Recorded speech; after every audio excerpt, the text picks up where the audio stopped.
WWF, WCW, ECW, nothing. And for the past several years, Mushnick has led a one-man campaign to have the wrestling industry abolished. Recently, when Ted Turner donated $1 billion to charity, Mr. Mushnick said the world would be better served if he closed up WCW.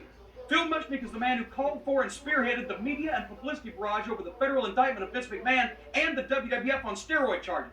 And even though McMahon and the WWF were proven totally innocent in a federal courtroom, Mushnick ignores that fact to this day and writes his columns as if it were a fact they were proven guilty, just so he can continue his one-man crusade. He even wrote a column one time about the Madison Square Garden Network firing Marv Albert, saying that the Garden should cancel wrestling matches too. But Phil Mushnick not only hates wrestling, he hates wrestling fans. Here's a few things he's had to say about you, and I quote, "If not for America's lunatic fringe and the disaffected, WCW would be out of business. If you can tell me that you would bring an important child in your life to a pro wrestling match, I have no gripe with you because you clearly don't know right from wrong. And the overwhelming majority of the wrestling fans who contact me simply prove my point by flooding my mailbox with profanities, obscenities, and other acts that show them to be a disenfranchised subculture." Well, Mr. Mushnick, I'm a wrestling fan, and a lot of the people that read the New York Post and TV Guide are wrestling fans too.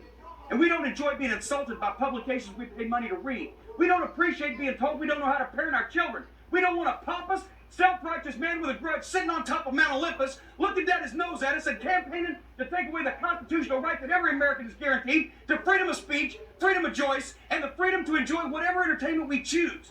Those are facts, Mr. Mushnick, not rumors, not suppositions, but facts. You got to try to deal in them sometime.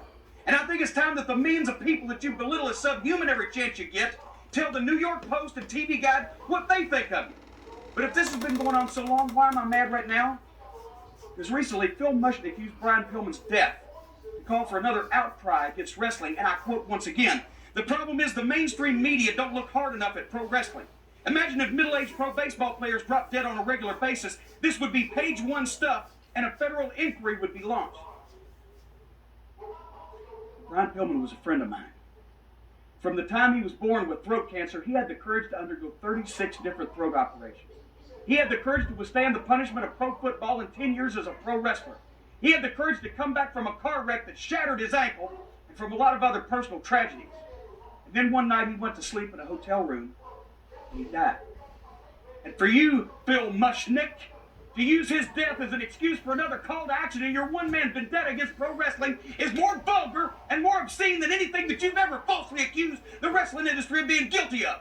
So on behalf of the wrestling fans, the wrestling industry, the friends and family of Brian Pillman, and anyone in this country today that denies any one man the right to force his morals and his beliefs on all of us and take away our constitutional rights, on behalf of those people, I say go to hell, Phil Mushnick, and try to reform things down there. Because we're doing just fine up here without you. I'm Jim Cornette, and that's my opinion. Woo!